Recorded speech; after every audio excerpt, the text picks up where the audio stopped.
여러분, 여러분들 건강을 위해서 그리고 조금 더 잘 달리기 위해서 좀 더 좋은 기록을 내기 위해서 식단을 조절하시는 분들 굉장히 많으실 겁니다.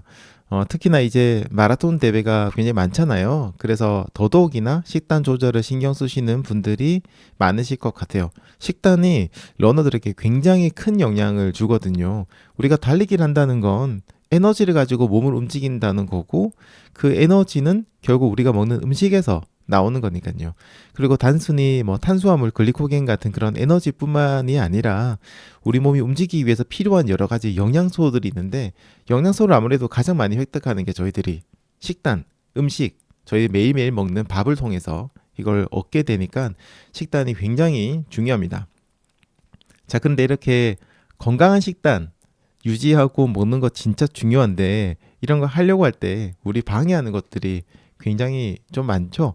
예를 들어서 유튜브나 TV를 딱 켰는데 거기서 뭔가 먹방 같은 걸 하고 있다든지, 음식에 관련돼 있는 그런 방송을 하고 있다든지, 요즘 그런 먹방이 예능에서 굉장히 시청률이 높으니까 여기저기에서 굉장히 많이 만들고 있어요. 그래서 그런 거를 보면은 보는 것만 봐도 막 입에 침이 고이고, 그 다음에 거기서 먹는 소리, 또 그런 거 들으면 또 이제 막 오감이 이렇게 막 하면서 먹고 싶은 그런 생각이 들잖아요.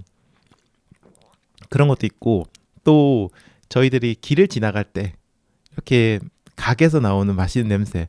저는 아침에 그 빵집을 지나갈 때 아침에 그 빵집에서 나오는 빵 굽는 냄새가 와, 그렇게 진짜 너무너무 좋더라고요. 지금은 제가 이제 출근을 안 하고 아침에는 러닝 라디오 방송하니까 그런 게 없는데, 예전에 회사에 출근할 때는 이렇게 대중교통이라든지 타기 위해서 가다가 근처에 빵집이 있으면 거기서 냄새가 솔솔 나오는데 정말 견디기가 힘들고, 아침에 뭘 먹고 나왔음에도 불구하고 또 막 빵이 먹고 싶은 그런 생각이 막 들었습니다.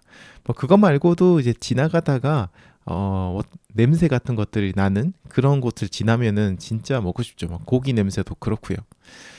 그리고 저도 이제 민티런도 아주 가끔이지만 먹방 라이브 같은 거 하면은 이제 들으시면서 보시면서 나도 먹고 싶다 해가지고 이렇게 먹을 거 챙겨오시는 분들도 많으시거든요.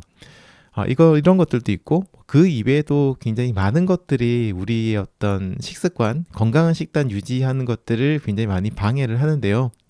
자, 오늘 이야기 드릴 부분은 음식 소음이라는 겁니다. 음식 소음도 그런 방해 요소 중 하나입니다.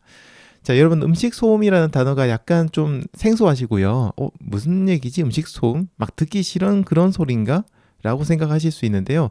이게 약간 제가 좀 설명을 드리겠습니다. 간단히 좀 설명을 드리자면, 음식 소음이라는 거는 그냥 소음, 진짜 단어 그대로 소음이라는 게 아니고요.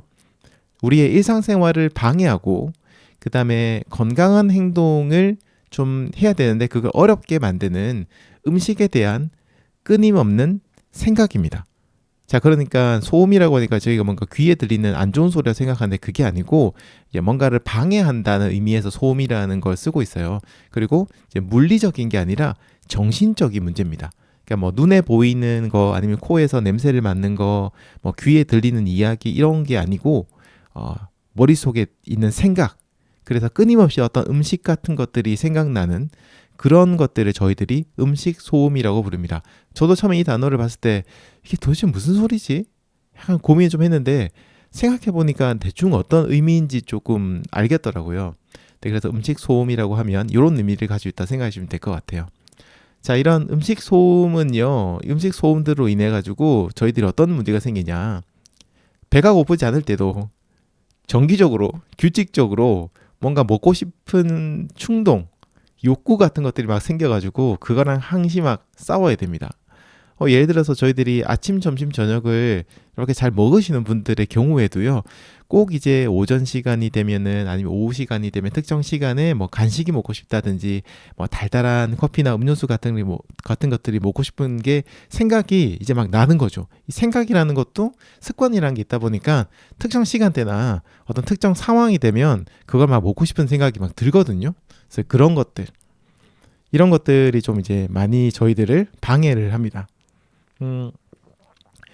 그리고 이런 소음들은요, 비만이라든지 과체중인 분들도 당연히 좀 심하긴 하겠지만 의외로 보통 체형을 가지신 분들 혹은 조금 날씬한 분들도 이런 음식 소음 때문에 좀 고생을 하신 분들이 굉장히 많이 계세요. 이 음식 소음에 우리가 시달리게 되면 배가 고프지 않아도, 심지어는 배가 부른 상태에서도 뭔가 과식을 하게 될 가능성이 상당히 크고, 아니면 과식은 아니더라도 엄청나게 고열량 음식을 먹어서 건강을 해치게 될 가능성도 조금 큽니다. 근데 이제 이런 음식 소음 같은 경우는요, 제가 아까 마음의 문제라고 했잖아요. 이런 마음의 문제이기 때문에 이거를 줄이거나 없애기 위해서는 뭔가 물리적인 뭐 시스템을 만들고 뭐 이런 것들도 물론 조금은 도움이 되긴 하겠지만, 결국에는 우리의 마음을 컨트롤할 필요가 있습니다. 그래서 이런 음식 소음을 줄이기 위해서는 예를 들어서 명상을 하신다든지, 뭐 심호흡을 하면서 마음을 차분하게 한다든지, 음악을 들으시면서 심리적으로 안정을 취한다든지, 아니면 저희는 달리기란 러너잖아요. 저희 이제 민티님들, 러너님들의 경우에는 또 편안하고 즐거운 조깅이라든지 이런 달리기를 하면서 그런 생각들을 조금 벗어날 수 있는, 이런 것들을 통해서 뭔가 음식 소음으로부터 조금은 해방을 할 수 있을 것 같습니다. 전문가들은 이제 이런 것들을 음식 소음으로 좀 힘들어 하시는 분들에게 좀 추천하는 게 셀프 토크를 추천한다고 해요. 셀프 토크라는 거는 말 그대로 이제 자신과 대화하는 그런 시간을 가지는 건데요. 머릿속으로만 생각을 하셔도 괜찮고, 아니면 여러분들 달리기나 산책하시면서 여러분 스스로에게 들리게 이야기를 해보시는 것도 괜찮아요. 아, 그래, 아까 뭐 통닭 냄새 너무 냄새 좋았고 먹고 싶지만, 그래도 먹을 땐 좋지만 먹고 나면 또 굉장히 몸도 좀 힘들어지고 무거워지고, 그 다음에 지금 내가 뭐 마라톤 대회를 준비하고 있는데 지금 그런 걸 먹으면은 단백질이 과다하게 되고 오히려 문제가 좀 생길 수 있으니까 적당하게 먹어야 돼. 이번에 마라톤 대회 끝내고 나면 우리 맛있는 거 한번 또 먹자. 이런 식으로 자식이 자신과 얘기도 할 수 있을 거고, 왜 그런 음식을 계속해서 생각이 나고 먹고 싶어 하는지에 대해서도 스스로 한번 생각해 볼 수 있어요. 얘기하면서. 뭐 그런 것들이 이제 셀프 토크라고 할 수 있는데요. 저는 또 개인적으로 이 셀프 토크가 또 말하는 것도 있긴 하겠지만 일기를 쓰는 것도 저는 셀프 토크라고 생각을 하거든요. 글을 쓰면서 나의 어떤 배고픔 상태, 아니면은 음식이 계속 생각나는 나의 마음 상태에 대해서 왜 그런가, 이런 것들을 글로 쓰면서 마치 자기 자신과 대화를 할 수 있을 것 같습니다. 그래서 이런 것들을 굉장히 전문가분들은 어쨌든 대화하는 셀프 토크를 굉장히 추천을 많이 한다고 해요. 그래서 음식 소음이 뭔가 시작된다는 느낌이 들 때 그거를 인식하고 인지하고, 그리고 거슬리는 생각들, 뭔가 먹고 싶은 생각들 있잖아요. 그런 생각들을 조금 더 구체적으로 생각해보고 재구성하고, 이런 노력들을 통해서 약간 극복을 할 수 있다라고 전문가들은 얘기하고 있습니다.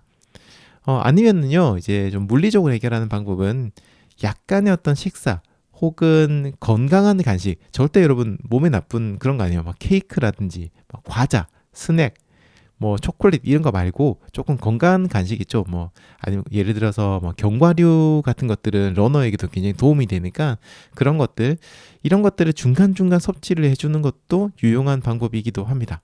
그리고 마지막으로 여러분의 환경을 바꾸셔야 돼요. 정말 이건 어떻게 보면 중요한 부분인데, 제가 예전에 뭐 수면 환경, 수면 위생 뭐 이런 얘기를 드린 적도 있잖아요. 그게 주변의 환경을 바꿔야지 수면이 개선된다라는 거였거든요.